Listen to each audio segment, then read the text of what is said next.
Attorney Lorna and Attorney Christina, I understand that the parties were not able to meet during the two rainy days that parang tumangkad ka, Lorna. Oo nga po. Parang binigyan ako ng apple box dito. Wala namang baha dito sa... Yes, I understand that the parties Yes. were not able to meet the last 2 days of last week, perhaps given the inclement weather, but the fact remains is you were not able to meet. May I make manifestations, Your Honor? Yes, Attorney Kapunan. First of all, Your Honor, this honorable court and presiding officer will note that when we broke off last Wednesday, it was very clear that prosecution through this representation made a motion, in fact, modified the motion, that we be allowed to present the documents, 4,492 documents, before the honorable clerk of court. And for purposes of comparison, Your Honor, and this honorable presiding judge will recall that it did issue a directive to the parties to make themselves available on Thursday and Friday of last week, just mutually agreeing on a common time, Your Honor. Also, the clerk of court was directed to make themselves available either on Tuesday or Friday or both days, subject to a time agreed upon by both counsels for the petitioner and the respondent. Ito pong nangyari, na-indyan po kami. Why do I say that? Wednesday, we made a text message, and I have the text messages here. When do we meet? Tomorrow or Friday? Wala pong sagot nung Wednesday. On Thursday, we waited the whole day. Kailan tayo magmi-meet? Thursday na ngayon. Friday na bukas. Our witness will be on board on Monday. Wala pa rin sagot, Your Honor. The whole day of Thursday. At the end of Thursday, at the end of office hours, Thursday, Your Honor, and we have the evidence here, at 5:38 in the afternoon of Thursday, they texted, counsel for the respondent texted to say, we are available on August 14. This coming Friday, Your Honor, August 14, when napakalinaw naman sa directive ng presiding officer na mag-agree on a date on Thursday or Friday of last week. August 14, what good will that do us? The hearing is today, August 10, and they want us to appear before the clerk of court to compare documents on August 14. For what purpose, Your Honor? Now, the text message is even more disturbing because apart from saying sa August 14 na lang, they even disclaim the fact that this honorable court said Thursday or Friday last week.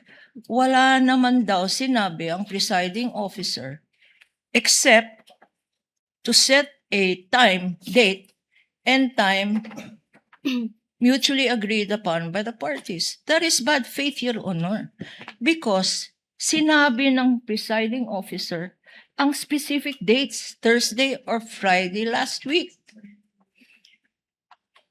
Wala daw sinabi ang presiding officer. And the presiding officer will recall that you left it to the parties, Your Honor, to agree on the time but not on the dates. Now we are told August 14.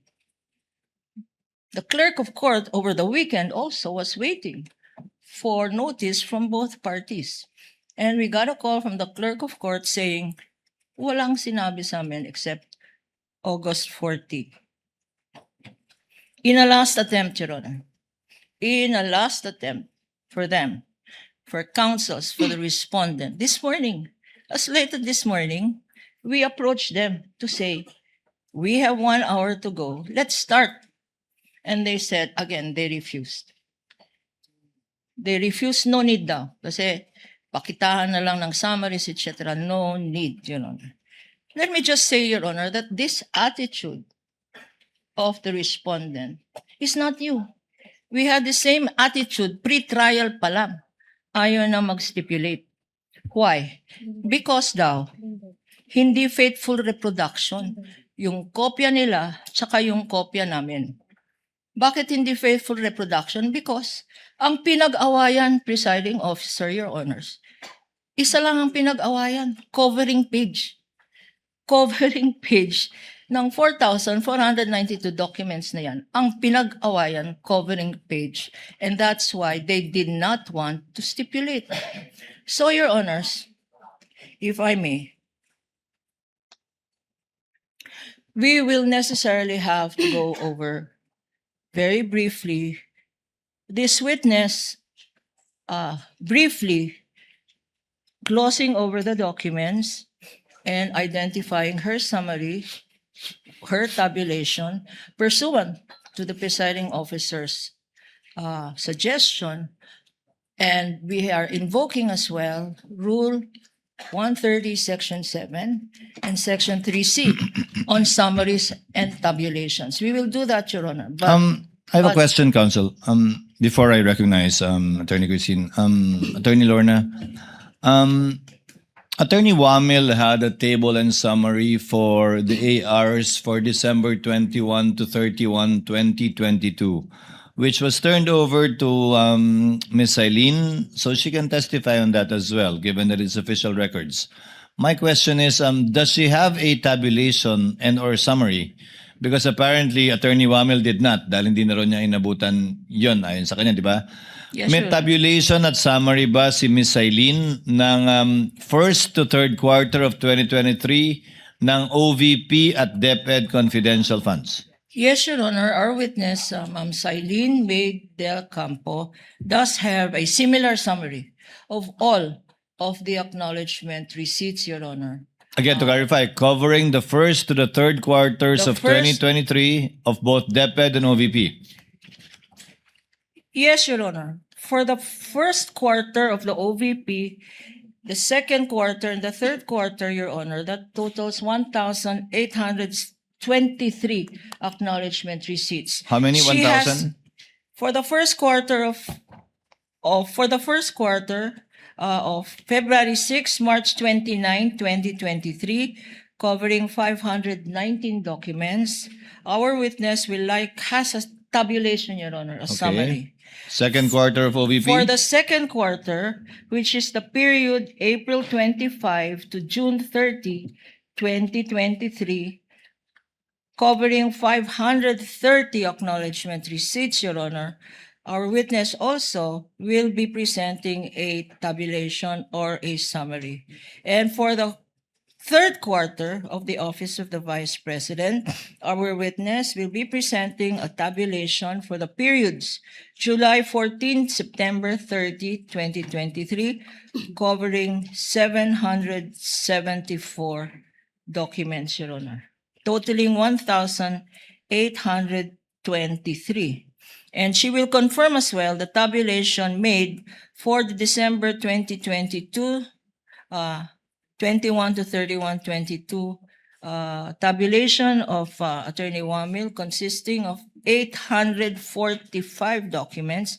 So for the Office of the Vice President, this witness will be presenting and identifying 2,668 acknowledgement receipts. Likewise, Your Honor, if I may continue. Counsel may, for the DepEd? For the DepEd, Your Honor, for the first quarter, covering the period February 20 to March 30, 2023, our witness has a tabulation of 561 acknowledgement receipts. For the second quarter, covering the period April 25 to June 30, 2023, our witness has a tabulation of 619 acknowledgement receipts. And for the third quarter of the DepEd, covering the period July 14 to September 30, 2023, our witness will be identifying and as well the tabulation of 644 acknowledgement receipts, or for the DepEd, a total of 1,824 documents, which will bring us to 2,668 for the Office of the Vice President, 1,824 for the DepEd, totaling 4,492 documents, which counsel for the respondent refused, Your Honor, to stipulate on.